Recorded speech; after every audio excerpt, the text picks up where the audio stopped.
Hello everyone, this is Dinesh. Welcome back to my YouTube channel. तो आज हम करेंगे प्रश्न नंबर 8। समांतर चतुर्भुज ABCD के लिए एक्स वाई जेड का मान ज्ञात करना है।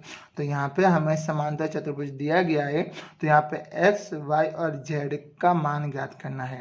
तो देखो, सबसे पहले हम क्या देखेंगे कि यहाँ पे बी है, उसका एंगल दिया है कितना, 110 डिग्री दिया है। तो यहाँ पे क्या होता है कि समांतर इस चतुर्भुज में जो सामने सामने की भुजा होती है उसका मान क्या एक समान होता है। यदि बी का 110 है तो डी का भी कितना हो जाएगा, 110 हो जाएगा। तो मैं लिख सकता हूँ कि कॉन बी बराबर कॉन डी, वो कितना दिया मुझे, 110 डिग्री दिया है। जब मेरे पास y 110 डिग्री आ गया तो अब मुझे यहाँ पे आसानी से x मिल सकता है। देखो यहाँ पे 1 2 3, और जिसकी 3 भुजा होती है उसको हम क्या बोलते हैं, त्रिभुज कहते हैं। और इस त्रिभुज का एंगल होता है कितना, 180 डिग्री होता है। तो मैं लिखूंगा कि त्रिभुज ACD, त्रिभुज ACD के लिए मैं क्या लिखूंगा, कॉन A प्लस कॉन C प्लस कॉन D। तो कॉन A कितना मेरे पास 50 डिग्री है, और ACD यदि तीनों भुजा हो तो उसका एंगल कितना होता है, 180 डिग्री होता है। और प्लस C कितना दिया मुझे, x दिया, और D कितना मेरे पास 110 डिग्री दिया है। ठीक है, अब देखो 180 डिग्री बराबर 50 और 110 होता है कितना, 160 डिग्री होगा, और प्लस x। अब 160 क्या प्लस में है, उस साइड जगह तो क्या हो जाएगा, माइनस हो जाएगा। तो 180 डिग्री माइनस 160 बराबर x। तो मुझे x कितना मिलेगा, 180 में से 160 गया तो बचेगा 20। तो जहां मुझे x है उसका मुझे वैल्यू मिल गया कितना, 20 मिल गया। अब देखो इसका 20 है तो इसका भी कितना हो जाएगा, 20 हो जाएगा। तो मैं लिख सकता हूँ कि x बराबर 20 एंड तो z बराबर मुझे कितना मिलेगा, 20 मिलेगा। तो देखो x मुझे मिल गया, z मिल गया, और y मेरे पास वो कितना मिला मुझे, 110। तो y भी मुझे कितना मिला, 110 डिग्री मिल गया। अब यहाँ पे देखो यदि x 20 है तो मुझे z भी 20 मिला। तो यहाँ पे अगर ये 50 है तो ये भी एंगल कितना होगा, 50 का हो जाएगा। ठीक है, क्योंकि समांतर चतुर्भुज में हमेशा सामने सामने की भुजा इक्वल होती है। देखो यहाँ पे 50 और 20 कितना 70 हुआ, तो ये 20 और 50 कितना 70, तो ये भी 70 और ये भी 70, ये भी 110, तो ये भी कितना 110 हुआ। तो इस तरह से अपने को पूरा वैल्यू मिला। ठीक है, इतना आया आप लोगों को समझ में। अब करते हैं अपना दूसरा।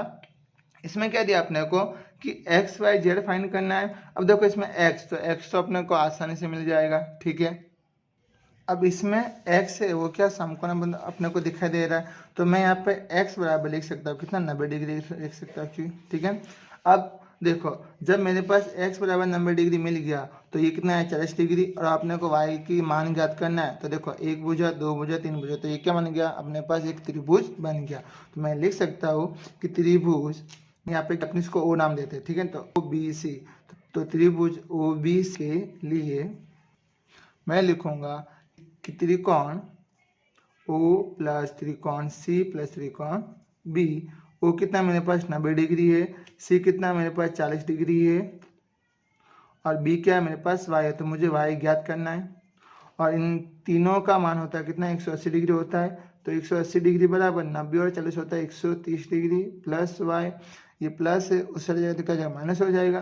तो 180 माइनस 130 बराबर y, और 180 में से 130 जाए तो कितना बचेगा, y बराबर मुझे मिल गया 50 डिग्री। अब जब मुझे y 50 मिला तो इसका अभी मुझे कितना मिलेगा, 50 ही मिलेगा। ठीक है, तो मैं लिख सकता हूँ y बराबर 50 एंड z बराबर मुझे कितना मिलेगा, 50 डिग्री ही मिलेगा। तो मुझे x मिल गया कितना, 90 डिग्री, और y मिला कितना, 50 डिग्री, और z कितना मुझे मिला, 50 डिग्री मिला। इतना आया आप लोगों को समझ में। अब करते अपना 9वां।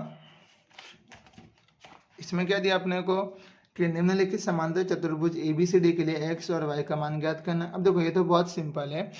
इसमें देखो AB और CD एक दूसरे के समान है, और AD और BC क्या एक दूसरे के समान है। तो मैं लिख सकता हूँ कि AB बराबर CD।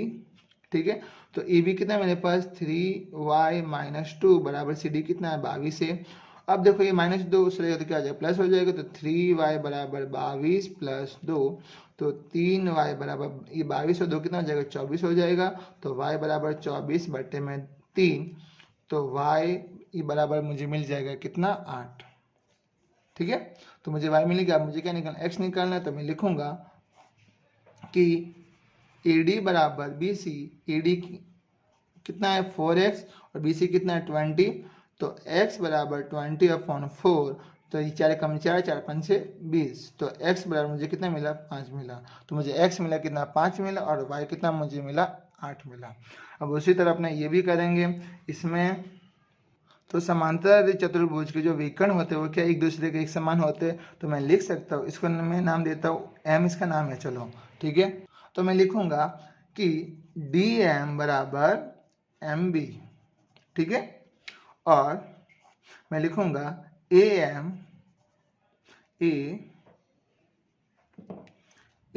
बराबर MC, ठीक है। DM कितना मेरे पास 20 और ये कितना है y प्लस 8, तो 20 माइनस 8 बराबर y, और 20 में से 8 गया तो कितना बचेगा मेरे पास 12, तो y मुझे कितना मिला 12 मिल गया। अब उसी तरह अपने ये भी करेंगे, AM कितना मेरे पास 18 है, MC कितना मेरे पास x प्लस y है और y अपना यहाँ आ चुका है, तो मैं लिखूंगा 18 बराबर x प्लस y कितना मेरे पास 12 है, और 12 प्लस में है उस साइड जाते तो हो जाएगा माइनस, तो 18 माइनस 12 बराबर x, और 18 में से 12 जाए तो कितना बचेगा 6, तो अपना x आ गया कितना आ गया 6 आ गया, और y कितना आ गया 12, तो मैं यहाँ लिख सकता हूँ x बराबर 6 एंड और y बराबर कितना आया मेरा 12 आया। तो ये अपना क्या हो गया आंसर हो गया। तो अब अपना है 10वां, उसमें अपने को सिर्फ x का मान ज्ञात करना है। तो यहाँ पे देखो A Y Z और D है, तो देखो मैं अगर यहाँ से देखो तो यहाँ पे मुझे एक समांतर चतुर्भुज का कोण मिल रहा है, ठीक है। तो मैं यहाँ पे लिख सकता हूँ चतुष्कोण ABC और D, ABCD, तो ये अगर 100 है तो ये कितना हो जाएगा, ये पूरी लाइन बन रही है और लाइन का एंगल होता है कितना 180 डिग्री। तो मैं क्या करूँगा कि ABCD के लिए कोण D प्लस ये क्या अपना C है, तो कोण C बराबर 180 डिग्री का होता है, ठीक है। अब यहाँ पे मुझे D दिया कितना 100 डिग्री दिया है, और मुझे ये वाला एंगल कौन से C निकालना है, तो C बराबर 180, तो कोण C बराबर 180 माइनस 100, तो मुझे ये मिला कितना 80 डिग्री मिला, यानी जो ये C है ना वो कितना मुझे मिला वो मुझे कितना मिला 80 मिला, ठीक है। अब जब ये 100 है तो इसके सामने की भुजा वाला का कोण का माप भी कितना हो जाएगा 100 हो जाएगा, तो मैं यहाँ पे लिख सकता हूँ कितना 100 हो जाएगा। और जब मुझे ये 80 मिला तो ये भी कितना हो जाएगा, ये भी 80 हो जाएगा। अब देखो मुझे x का मान निकालना है, तो ये त्रिभुज बन रहा है 1 2 3, तो जब मेरे पास इसका एंगल आ गया कितना 80 डिग्री आ गया, तो उसी तरह मुझे w का भी वैल्यू निकालना पड़ेगा, तो कि भाई w का भी मान कितना हो जाएगा। तो उसके लिए मुझे यहाँ पे क्या बन रहा है पूरा बन रहा है, तो जब इसका y 80 डिग्री है तो ये W का भी कितना हो जाएगा 80 डिग्री हो जाएगा, क्योंकि सामने सामने की भुजा क्या होती है एक सम होना होती है। तो मैं लिखूंगा कि चतुर्भुज XYZ ये W के लिए कोण W बराबर कोण Y, तो मुझे Y कितना दिया 80 दिया है, तो मेरा W भी कितना हो जाएगा 80 हो जाएगा। तो ये मुझे 80 मिला, C मुझे कितना मिला 80 मिला, तो मुझे x ज्ञात करना और तीनों एंगल होता है उसका मान कितना होता है 180 होता है। तो मैं लिखूंगा कि त्रिभुज ये क्या WOC वो हो रहा है, तो ये त्रिभुज WOC के लिए मैं लिखूंगा कि कोण W प्लस कोण O प्लस कोण C बराबर कितना हो गया 180 डिग्री हो गया। अब जो W है वो मुझे कितना मिला 80 डिग्री मिला, O मुझे ज्ञात करना है और C कितना मेरे पास 80 है और बराबर 180 डिग्री, ठीक है। तो 80 80 हो जाएगा 160, तो मैं लिखूंगा कोण O प्लस 160 बराबर 180 डिग्री, तो कोण O बराबर 180 माइनस 160, तो मुझे कोण O कितना मिला 20, ठीक है। तो जो O है जो x है x की वैल्यू कितना आएगी मेरी 20 आ जाएगी। तो इतना आप लोगों को समझ में आ चुका होगा।